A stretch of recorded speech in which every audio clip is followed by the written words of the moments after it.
Cheira aqui uma situação em que, no Conselho de Ministros, alguém preparou essa armadilha para poder descredibilizar ou dificultar a governação do Francisco Chapo. Então, eu sugiro, de fato, que não estamos a negar que os antigos presidentes, eles não tenham reforma, porque eles são funcionários do Estado. E, por conseguinte, todo funcionário do Estado, quando termina a sua missão, vai à reforma, ele tem direito à pensão, a receber mensalmente. Mas, nesses termos aqui, num país onde falta comida, num país onde falta medicamentos, para, num período deste, aprovar este. E a pior coisa é o seguinte, é que, só para terminar, esse decreto, não me lembro em nenhum momento que o Conselho de Ministros que terá feito menção, porque normalmente em todos os Conselhos de Ministros terminados, eles apresentam os decretos aprovados. Os relatos apontam de que esse decreto alguém fez transpirar e veio nos mídias. Então, por que se isso for verdade, por que razão é que o Conselho de Ministros, depois de ter aprovado esse decreto, não anunciou, como sempre tem acontecido, quando ocorrem essas sessões? Então, é uma questão por refletir. Muito bem, muitíssimo obrigado, professor Pangaia. Somente acrescentar que o Conselho de Ministros, ainda ontem, na voz de Salim Valá, que foi o porta-voz da sessão, anunciou sim que houve este decreto e tem como principal objetivo garantir a dignidade daqueles que foram os antigos ou são os antigos chefes de Estado, como também reconhecer pelo fato de terem governado o país. Não, desculpe, só queria dizer que na altura em que esse decreto foi aprovado, o Conselho de Ministros, no fim da sessão, ele diz quais são os decretos que foram aprovados. O que aconteceu não foi isso. O porta-voz veio afirmar, já quando há esse debate nos setores sociais. Então, quer dizer, ele veio se pronunciar de uma forma reativa, no lugar de ser proativo. Aprovou-se o decreto naquela sessão, saiu, como tem acontecido sempre, fazer uma leitura, que o Conselho de Ministros esteve reunido e aprovou este decreto, mas não foi isso que aconteceu. Muito bem. Aparece agora para poder apagar o fogo. Então isso fica mal. Muito bem, muito bem. Muitíssimo obrigado, professor Pangaia. Passo então para si, deputado Muxanga. Muito boa noite. E ter também um espaço para, em 3 minutos, fazer a apresentação dos pontos prévios. No entanto, indo para aquele que é o ponto que nos traz a esta mesa sobre as regalias a antigos estadistas moçambicanos. Na sua percepção, comparando com a África do Sul, Botsuana e Angola, Moçambique está alinhado ou destoa no nível de regalias? E é justo, de forma moral, que haja estas regalias num país em que falta medicamentos, tal como citou o professor Pangaia, até mesmo carteiras para os alunos? Muito boa noite. Muito obrigado. Assim, boa noite, colegas, doutor Pangaia, doutor Mulungo, aos internautas, ao povo moçambicano e todos aqueles que nos assistem.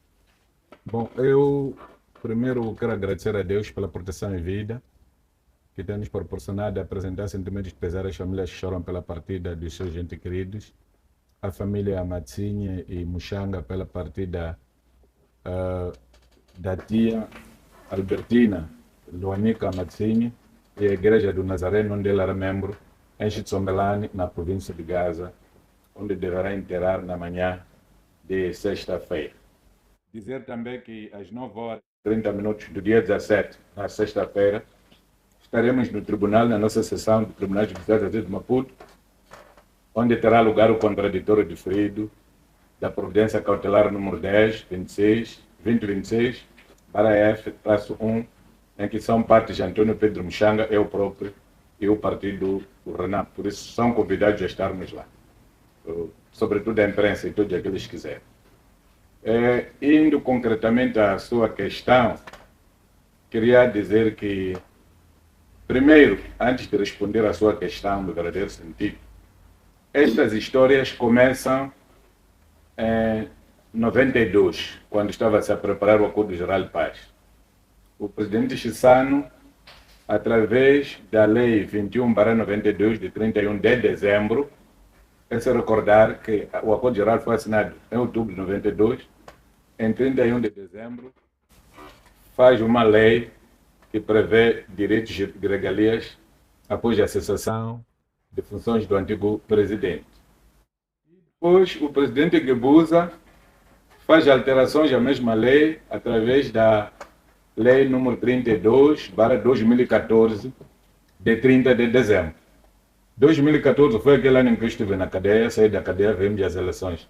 Em 30 de dezembro já não havia eleições, já sabíamos o que tinha acontecido. Para dizer que cada presidente da Frelimo, quando chega ao fim do seu mandato, prepara espaço para ele próprio, o que não é normal. Mas o presidente Nunes não teve esta oportunidade porque ele optou por esta coisa de tabela salarial única. Qual era o objetivo principal de tabela salarial única? Era que os subsídios fossem taxados. Há um exemplo concreto, por exemplo, de um dos fundos aqui, ali à frente da loja do Mohamed Bashir, aquilo que anda ali ligado às pescas e barcos no mar. O decreto que cria aquilo paga 120% ao funcionário.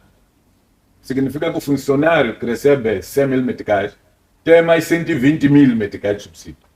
E esses 120 não eram taxados quando havia matéria coletável. Então, o Fundo Monetário Internacional aconselhou o governo a taxar, que era para cortar as gorduras e redistribuir. O governo não conseguiu fazer isso. Na altura, eu recordo-me, trabalhei na comissão, perguntei ao Dr. Maleano como é que ia resolver o problema dos PCAs. Ele disse, a partir da entrada da tabela salarial única, os PCAs com vício de 10 milhões, 10 mil dólares, 5 mil, vão sair, vamos enumerar novos. Porque assim, não são compatíveis. Na realidade, o que vai acontecer foi o contrário. Esta tabela serviu apenas para o Presidente da República, para o Presidente da Assembleia da República, Presidente do Tribunal Supremo, Presidente do Conselho Constitucional, Procurador-Geral da República, Primeiro-Ministro e Ministros. Onde os titulares das magistraturas recebem 80%, a Presidente da Assembleia recebe 80%, os deputados no primeiro momento recebiam 75%, eles e os ministros. Depois, com esta revisão, o Dr. Pangai anunciou aqui, foi se reduzindo. Alguns deputados passaram para 60, outros 61, outros 62, sei lá o que é. Mas a questão de fundo deste trabalho feito é que não há nenhum conhecimento real. Não se usou o que chamamos isso de direito adquirido. Como chama? Não é direito adquirido, chama-se costumes do outro. É direito comparado. Eu estive na Alemanha. Na Alemanha, o vencimento máximo é da chanceler. Chanceler é primeiro-ministro. Porque o presidente da Alemanha não recebe nada.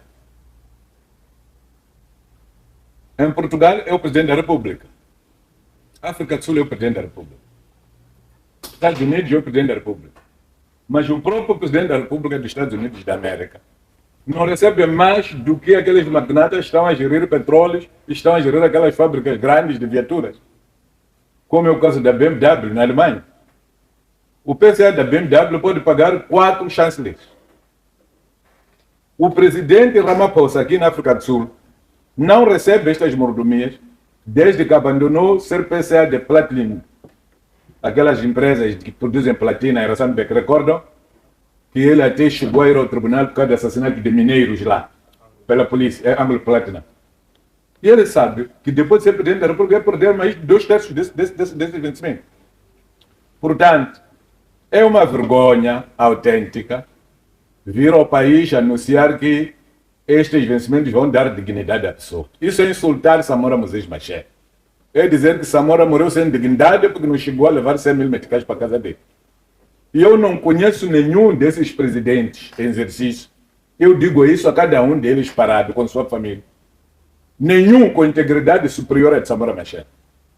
Portanto, a dignidade não se adquire por tanto dinheiro que alguém junta no bolso. O Nelson Mandela foi o melhor presidente daqui, da região da África Austral. E morreu com muita dignidade. De Roberto Mugabe, que tinha muitas mações. E muito dinheiro que andou a arrancar, incluindo bens do Ian Smith. Porque dignidade é atitude, é o comportamento. E quem te dá dignidade é o povo. Por isso, não é com dinheiro no bolso que as pessoas vão ganhar essa dignidade. 8 viaturas. Essas viaturas vão para onde? Vão para gabinete ou para residência? Os gabinetes o Estado é que deu. As residências são de todos eles. Pelo menos o presidente Sano vive em casa dele. A casa onde ele viveu quando era ministro de Negócios Estrangeiros. O presidente Guebuza também vive em casa dele. A casa onde ele viveu quando era ministro e agora está a viver lá para Maotas. É casa dele. Será que quando este presidente chegar o dia de perder este direito, também pode se perder, teremos moral de ir buscar as tais viaturas protocolares para saírem de lá, voltarem para o Estado? Outra questão. Este governo da Frelimo cortou um direito que até o colono que era mau dava às pessoas. O direito do doente que está de baixa no hospital de referência ter direito à refeição. Nem o Hospital Central, nem Zé Macão, nem de Fulene, nem da Machado, nem este da Mavalane se servem refeições, alegadamente porque não há dinheiro. O doente, quando, por exemplo, é transferido de Cabo Delgado para Maputo, a mãe dele tem de vir a Maputo para vir ficar na rua para cozinhar comida para dar o seu filho que é doente porque o hospital não tem comida.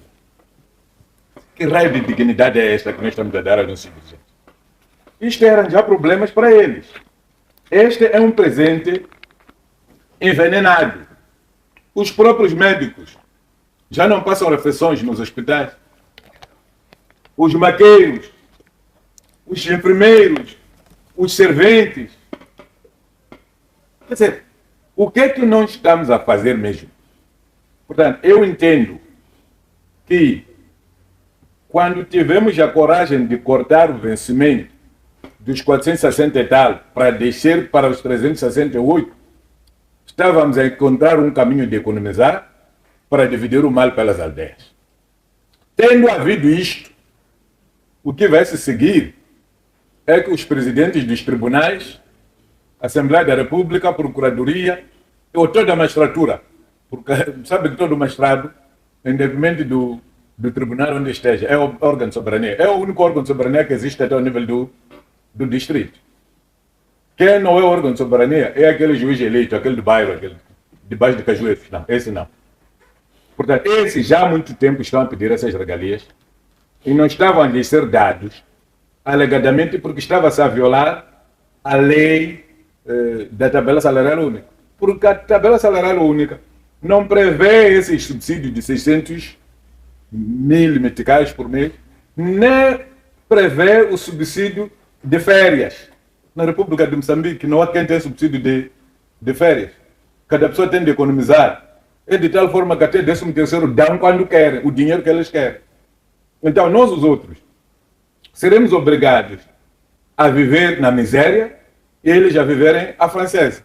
Eu acho que isto aqui é inadmissível. Eu conheço pessoas que estão a receber pensão inferior a 2.000 meticais na contabilidade pública do Estado de Moçambique.